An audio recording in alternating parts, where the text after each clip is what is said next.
To look at, this is a computer mind map as opposed to a hand-drawn one. We're going to cover all those types anyway.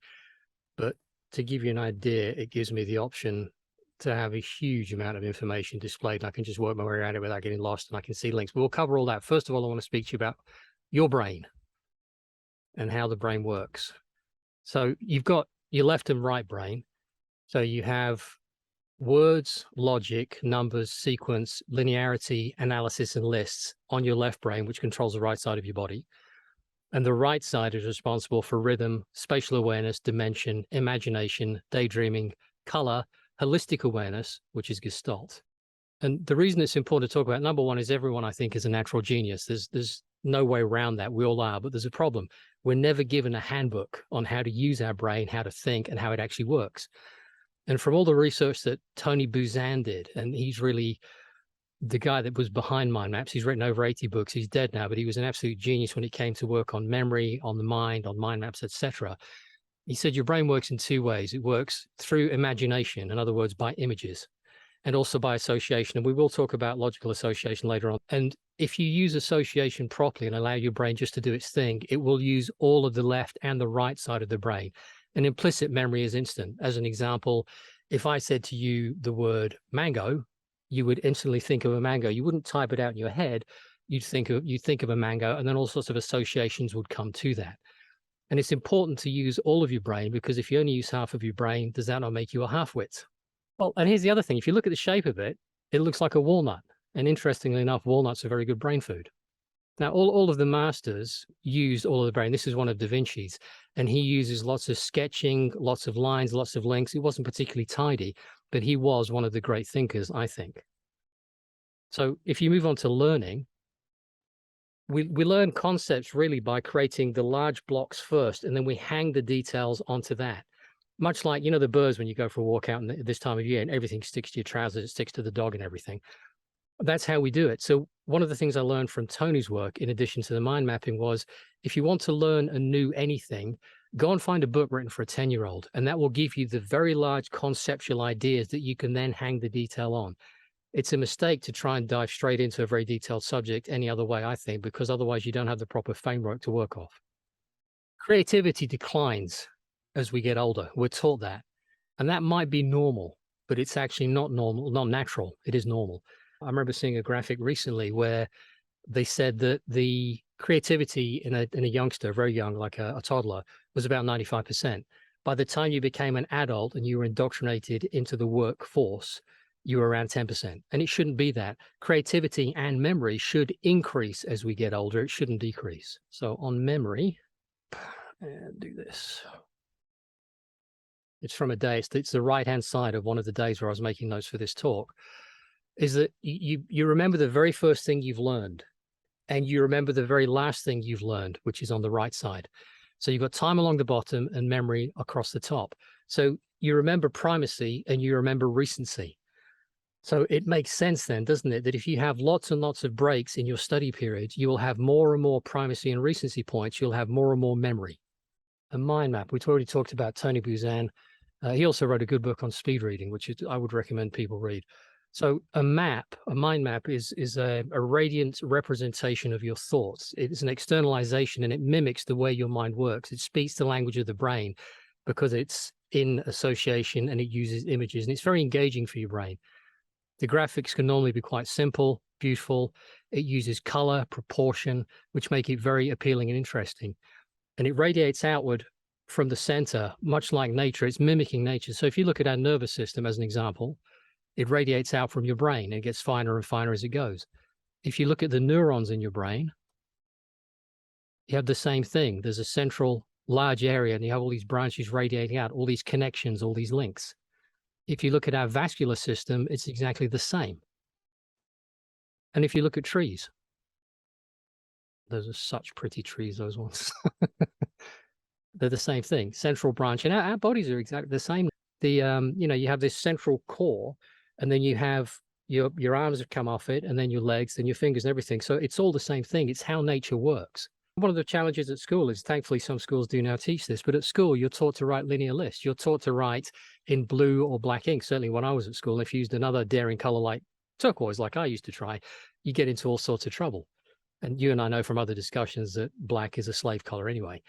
But if it's one color, it's a monotone, and that makes it monotonous, right? Color's so appealing to the way your brain functions. Why would you do it? Well, I do it because it's a thinking tool. I use it for tracking things. It's helpful for daydreaming. It helps in my imagination, and there's a load more. And we'll come on to that when I brainstorm some uses. It does really copy exactly how your brain works: imagery, imagination, association, and Gestalt, which is wholeness. One of the reasons I looked into it was because I was suffering from information overload. There was so much coming at me. I didn't know how to process it, how to deal with it, how to put it everywhere. And I was writing copious quantities of notes, but the notes really didn't work. I had no clarity from that. But once I started to mind map, the clarity came back, the associations became clear, and it facilitates deep learning. And it gives you the opportunity to have a macro and a micro view at the same time, like you saw when I exploded the map out. And now we're dived into more of the micro areas of it. And you can see connections that weren't there. We'll come on to that on one of the examples I've got. So I'll give you an example. For note making and note taking, which are two different things. If you think about traditionally at school, you were taught to write copious quantities of notes, weren't you? All right. So if you want to revise, what you have to do is you have to go back through your notes. And what normally happens, I found to do, is you want to highlight the keywords. So I get a highlighter out. I'd graduate now to 2 colors, and we'd highlight the keywords. So I now had the keywords. But if you think about that, the keywords are the important bits, and you transfer them onto, like, what do you call them? Not crib sheets, flashcards, as an example. Right. So you've spent 90% of the time to get the 10% of keywords. You've written everything. Now you have to go back and do another 90% wasted time to extract the 10% keywords. So what a mind map allows you to do is to extract them straight away. And I saw this as a graphic the other day. I'll just show you it. Let me just. So if you think about this, now you always read my mind maps clockwise from the top.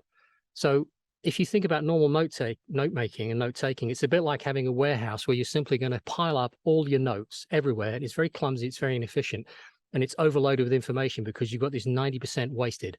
If you think about a mind map, what you're doing is taking the information directly into your workshop and you're unpacking it as you go in real time. You're looking only for the keywords. You're looking for links, connections. It's incredibly efficient. And it's only stuff that's important to you, which is why two people's mind maps on the same subject will be different. And we'll cover that about uniqueness in the story I'll give you later on as well. There's basically 3 steps I would use if you're doing a hand-drawn mind map and you were gathering a lot of information quickly, and I'll come back later when I tell you how to do that, is an initial raw, very fast, rough one, then an unpacking one, and then a very clean, well-structured and organized one for memory. How you create one. This is going to be interesting. I see a lot of mind maps with people. A lot of people think they've got it, and I'm going to suggest that they want to go back to basics. I was lucky enough that I met Tony Buzan probably 18 months after I read his book back in the early to mid 90s. And I had lunch with him and it was fascinating. And that was a game changer for me. And he has certain laws, if you will, of mind mapping that if you'll follow these laws, you'll get far more out of them. So number one is if you're doing it on a piece of paper, you want to start with the paper landscape, not vertical, so it's wide. Number 2 is you start on a blank sheet, preferably unlined if you can, although I've written on all sorts of scraps of paper when I've had to. And you put an image in the center, which is representative, like the spine of a book. You know, it's what you want to think about. It's what you want to focus on. It provides focus. If you can use an image instead of a word, they say a picture's worth 1,000 words. I think you and I both argue that's probably a little excessive, but it's certainly worth a lot. But it helps you focus your interest and your imagination. You want to use color. Ideally on the center, use at least 3 if you can. And because it makes it more exciting, it gives it life, it gives it vibrancy, it's energy, and it's fun. And you remember it because it's not only about remembering the words, it's about remembering the overall image and the shape of the map as well. The branches are always connected to the center and they're very organic. He called it curvilinear, which means that they're thick and organic like tree branches. You can draw them off like that and they get thinner as you move further away. I always use capitalization when I hand draw them. We'll come on to that. But it aids recollection and understanding. And you can see from the colors how the ideas are separated, but you can also see the arrows to link stuff and you join stuff up. There are no real straight lines in nature. Everything's curved and it's radiant. And I think that your brain gets riveted to that because it recognizes that. Now, a lot of people I see, they write phrases, they write whole sentences on their mind maps. My preference is what Tony taught me, which is to have single words. And the reason you do that is because a single word allows you to radiate out and it's not limiting. So if you wrote, say, a black car, so that was one phrase on there, you're now limited to thinking about black cars. But if you put black and then car on 2 separate lines, you can radiate off black and you can radiate off car. Or if you were using my first name and my last name, you could do the same thing. It doesn't limit you just to me now, it limits you to my entire family and derivations and all sorts. So the keywords are critical, but one word per line wherever you can. If you need to write a phrase, put it as far out to the edge as you can so it doesn't detract from the center. And use images throughout, codes, symbols. Again, back to the thing about images, it allows you to capture more information more quickly that way. I'll tell you why it's important, is that when we go to school and we're told to, I don't know, draw something, and we draw it, how do we learn? We learn best by copying other people. So we're looking around the entire class saying, oh, that looks really interesting. And immediately you get told by the teacher, stop copying. So the creativity gets shut down. And then you, like I thought, I can't draw, and clearly I can draw. But that's the whole point. So it's about, we learn by copying, we learn by mimicking stuff. So here's some examples for you that are hand-drawn, which are quite pretty. And you don't have to be good at art to do this. Don't worry about that. Things come with practice. You don't have to be great, but this gives you some ideas of how to represent things slightly differently on your map. And to become childlike again, not childish, but childlike, because the children, their imagination is monstrous. Here's another example for you for some words. So you got spacing here. Those are tall, they're short. So you're using representations of what you're talking about. So big, small, medium, teeny. So you're getting a feel that you're building more into the map than you normally do. The other thing you can use is a blank map. So if you want to get a load of information, draw the image in the center and put as many blank lines as you want. And your brain craves gestalt. It craves it craves completeness. I got all this messed up.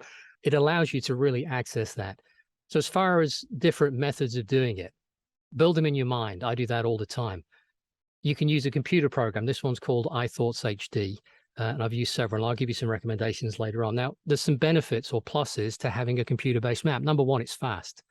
Number two, it's incredibly flexible because you can drag things around. You can attach things. You can unpack things. You can do all sorts of clever things with it that you can't do with a pen and paper quickly. You can share PDFs like I shared with you. You can turn them into web pages. They're easily modifiable. They can be very small or they can be enormous. I'll give you a quick one here. So this should bring up my YouTube mind map, which is how I built my YouTube videography and post-production. So you can see this map is just monstrous.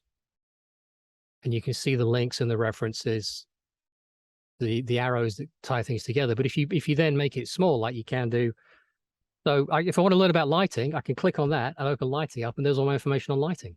So you're always working, and the thing is, you're always working into more and more space, which is useful. So another thing that's great for the pluses is you can link to other maps, which is what I just showed you then, which is why there's a link here to show these are connected.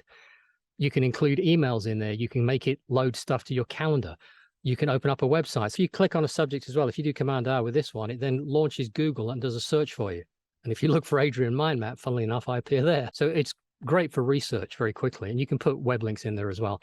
Now, on the minus side, this is something I only noticed after many, many years of mainly using computer ones and not doing as many paper-based ones, Nigel, was that I don't have that sense of connection to the map like you get when you pick up a pencil or a pen and a piece of paper. There's something very, very unusual happens then. It really reinforces the memory. You also have less gestation time because on a paper-based map, you have to think about what you're going to write, especially if you use ink, because there's no going back. So in many ways, you get more pure information. I found that way.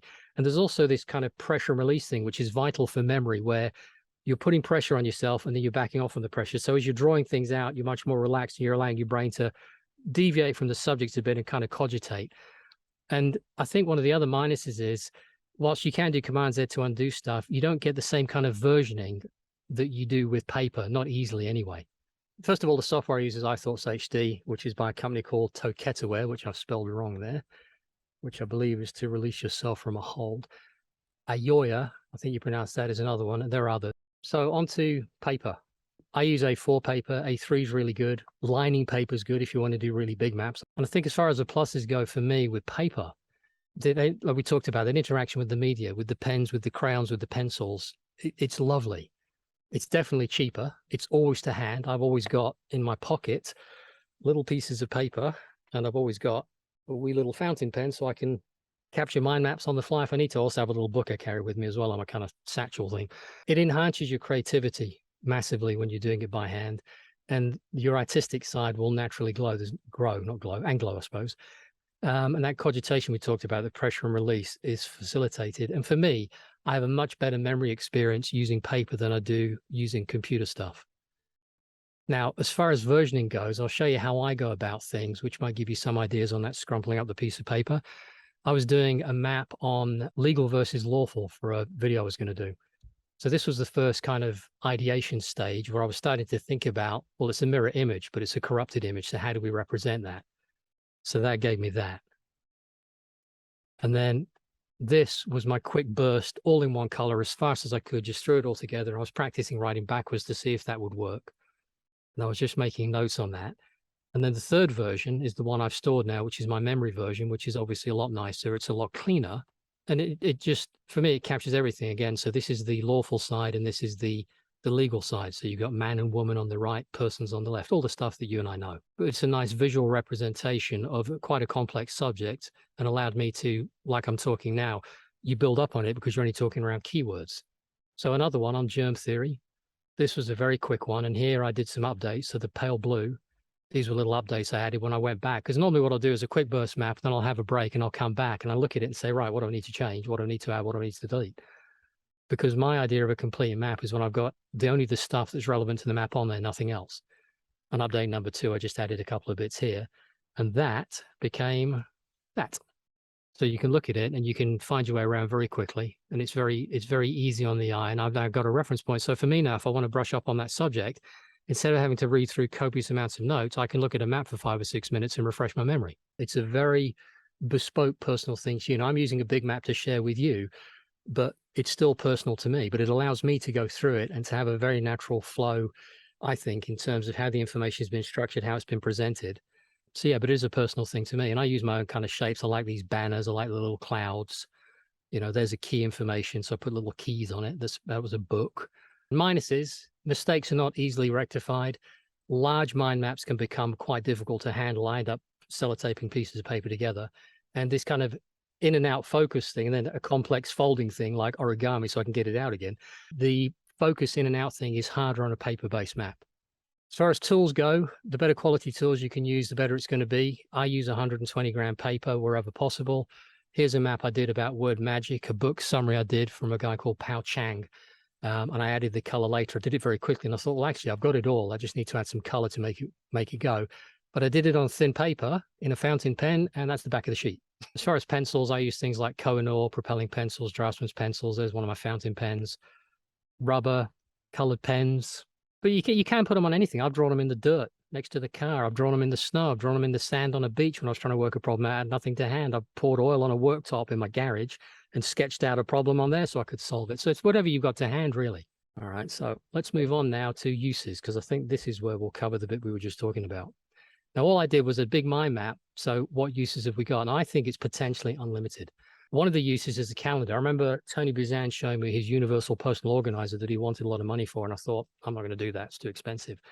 What I did was, and this was only recently, I thought about it and I thought, actually, that was quite useful. I wonder if I can recreate it. Because previous to that, I've been doing this in a little kind of moleskin notebook.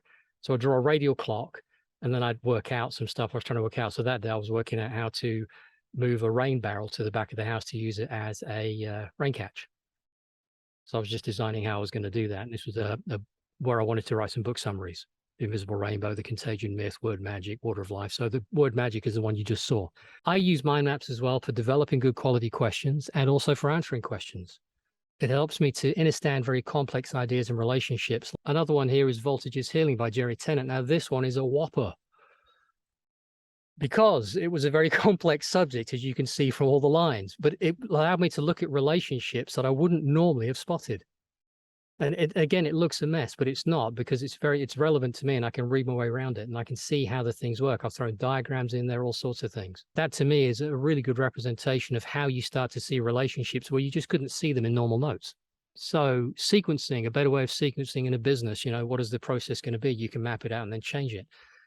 Ideation, I was exploring an idea here between structured time, which is very left-brained, anti-creative, puts you in a smaller place and it's very constraining, versus unstructured time, which is very freeing, expanding, allowing, it's more powerful. You get into a flow, serendipitous, it's very right-brained. So that was just came to me one afternoon. So I sketched it out really quickly and then threw some color on afterwards. It's very non-judgmental as well. So for brainstorming, when I decided to do the interviews on my channel, this was me. So interviews were in the center. I wanted to think about, so I drew a little brain around it. The topics that I wanted to think about initially were on the right and the people on the left. So that helped me to, to do something there. It's a teaching aid. It's used in schools. I use it for decision making, relationship tracking and planning, idea modeling, exploration of thoughts and questions. This is a plan of a recent podcast I did with Maria Nicolaides the other day. She wanted to have a chat and I decided this would be good. So I literally got a piece of paper out with a pencil, ran it out as fast as I could. It took me about probably 15 minutes. I added the color after we'd spoken, and all I wanted to do was make sure I covered the points that I wanted to get across. So I just put little check marks. So this was sat off down to my left, and I referred to it so I could make sure. And shit, is there anything else? I had a quick look around. I went, no, we've covered everything. Goal planning, trips. I use it for trips. So here's a trip where we went to Cornwall recently. On Saturday, we overnight at Willow Valley. There's normally a link to a web page. There's the address up on the top left and all the contact details, notes about it, how much it was, approximately how far we drove the first day, second day, third day, fourth day, fifth day. These are places I want to, based on the trip, we were driving back and I said, where do you fancy going next based on what we've seen? So we came up with the ideas. So I throw them on this map. So next time we go to Cornwall, I can look at my list of trips that are completed, pull out the previous Cornwall ones and look at where we've not been or things we thought about doing next time, or we can just expand on the trip. The children love this stuff. I worked with someone who they said was learning disabled years ago, probably 20 years ago now. And he'd convinced himself that he was stupid, highly dyslexic and all the rest of it. And I said, you're not stupid. You're stupid at all. You're in a stupid system that can't teach you. It can't help you. You're not learning disabled. You're teaching disabled. And so I helped him to mind map, and he always was crying because he said, I can think. And I said, of course you can. You just had the wrong tools in your hand. There's nothing wrong with you. There's something wrong with the system that's trying to make you fit into it. Parties, life, business goals, database creation. I've designed most of the databases I've built on mind maps. Design, plays, scripts, books. Most of my book was initially started out on a mind map to give me the core ideas to build on. Lists, tracking, evaluation, problem solving. So 7 tried and true. I got this from a guy he's probably in the top 10 wealthiest men in the world now. And this was in his book. And he said, always ask these questions. So this is the basis for a lot of things. I'll put the subject in the front and then I ask, what is it? Where is it? Why is it? When? Which? How? Who? That's been very useful.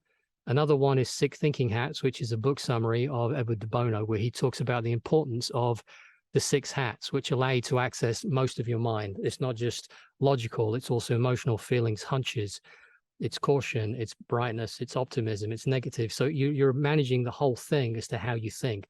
That's another really good summary for me to remind myself to examine all aspects of everything. I was asked years ago now, probably 2009, I think it was, 2010, to go and give a presentation and to help capture a load of information for the mental health. It was down in the south near Southampton. And I think I forget, it was sponsored by AstraZeneca, I think, which is laughable. But there was a bunch of doctors there. Now, if you look at this mind map, not map, rather, it's graphic. This is a number of words in common, and this is a number of people. Once you get to 9 people, there's 1 word in common to every 8 people, and it stays roughly at that number. So that means that everyone has a unique experience. Everyone has unique information. So I thought, if we can get down there and get all this unique information onto a big map, that I can then present back the findings. So I went down there. In the first hour or so, I trained, it's either 6 or 7 tables we had, to act as scribes. They were to mind map. So I showed them how to mind map. Big sheets of A2, I think we had, or A1. And then I gave more crayons and pens and everything. And then I forced everyone that had come together to separate so they weren't with each other. And then we had a series of questions we would ask them, and we would mind map the results. And after the session was done, I was given the maps. I then had, I think, 45 minutes, something like that, to then collate all that information back onto a mind map and present it back. Now, there was no other tool I could think of that would allow me to access everyone's creativity, everyone's uniqueness, and to capture data in a way that I could then present it back in a meaningful way within an hour to the rest of the room. There's about 50 doctors there. And then we were able to generate computer-based mind maps and pass them back. I use it for summarizing meetings. I use it for capturing other people's podcasts. This was on Planet Lockdown. It was a talk that Catherine Austin Fitz did about the coup d'etat and how the banks are behind it. So that was a useful way of me capturing the data rather than having to watch the podcast again. And I do this a lot with books. So for example, here's one on, I wanted to learn how to draw better. So I found a book by Alfonso Dunn. I watched some of his videos, and this is my mind map of the book. Now, I've broken a bunch of rules here intentionally. Number one, it's all in one color because it was all about pen and ink drawing in one color. But the map still works, starting at the top. So this, for me, was a summary of a book. Now, the reason I do book summaries, and this was the point I wanted to come back to, I don't have to reread the book. I can sit down on a Sunday if I want, get 10 mind map book summaries out. They take me 5 minutes each. So in less than an hour, I've refreshed my mind on 10 books. Study groups is another thing which we kind of touched on when I did that group thing down in the South. But you and I could read a book each, and then we could get together. And over the course of an hour, I could mind map the results of the book I'd read back to you. You could do the same back to me. I could make my own map of what you said. You make your map of what I've said. And then we both absorbed 2 books worth of knowledge when only one's been read. So that's a good way of doing it. Process analysis. Here's another one about how I do my content creation. So I come up with the idea, I record it. This is how I do the video, which is nothing because that links back to the other video. This is how we do the audio, how we edit it, where we output it to, how I compress the video. So it reminds me, so I don't have to think about stuff. I can look back and say, here's the flow. It goes round the clock. Is it an exclusive thinking tool? Probably. There you go, done.